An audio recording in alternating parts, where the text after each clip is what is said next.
accused of avoiding the summons of the Metropolitan Regional Police of South Jakarta for the case of Diani Avanda's allegation of abuse committed by her son, Dio Alif Utama, which was previously scheduled for Wednesday, September 16, 2020, Chintami Atmanegara clarified the rumor.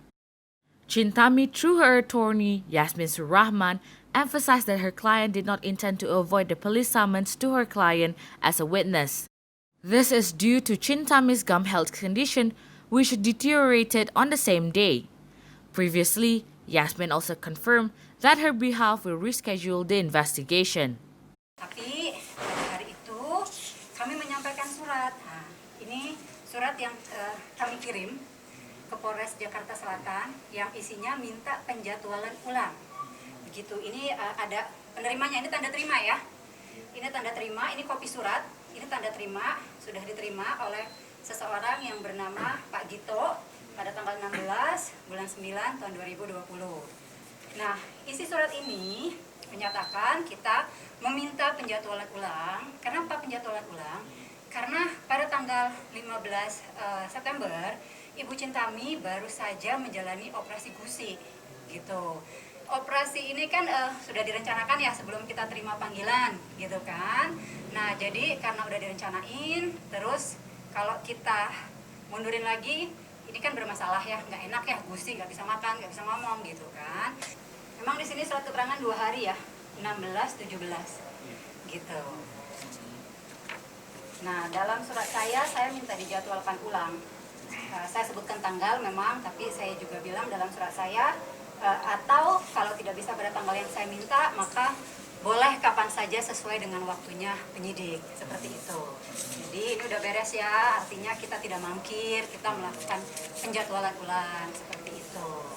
It has known before that Chintami has to be dragged into the case of allegation of abuse committed by her son, which was reported on August 8, 2020, filed by Diani.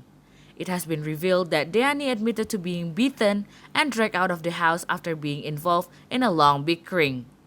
Chintami attorney, of course, immediately denied this. His behalf emphasized that Chintami has never intended to force out or even to abuse Diani. Diani, who stayed at Chintami's house, actually, on the contrary, is accused of having lazy attitude because she often woke up late, triggering the temper of Odi Agam's ex-wife. Kalau Dea menyatakan bahwa dirinya karyawan atau pegawai, mohon buktikan surat kontrak kerja yang ada. Atau bilang nggak punya surat kontrak kerja, ya udah kan dia bilang 2,5 bulan ya udah bekerja gitu kan. Ya udah berarti kan kalau namanya orang bekerja digaji dong awal bulan atau akhir bulan.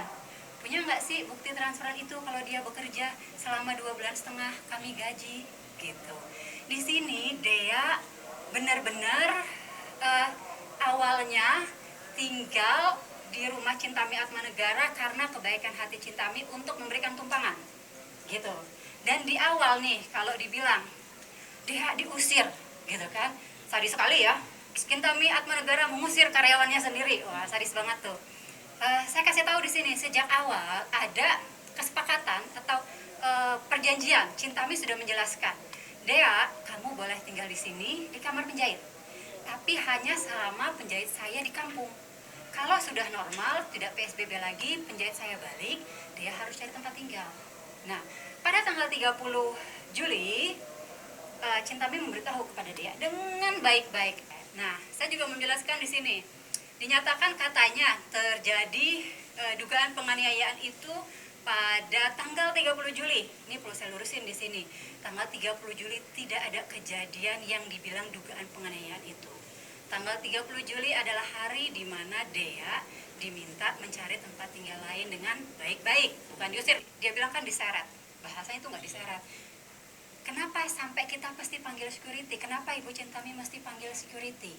Artinya kan ada sesuatu yang nggak sesuatu yang nggak seharusnya gitu kan. Itu bukan disyarat, itu diangkat karena dia meronta, nggak mau tangan satu sini itu dia meronta gitu.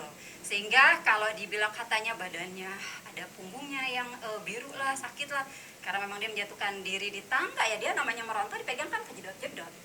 Terus Bangun pagi, apa bisa orang pulang jam 5 pagi terus bangun pagi jam 8 terus kerja?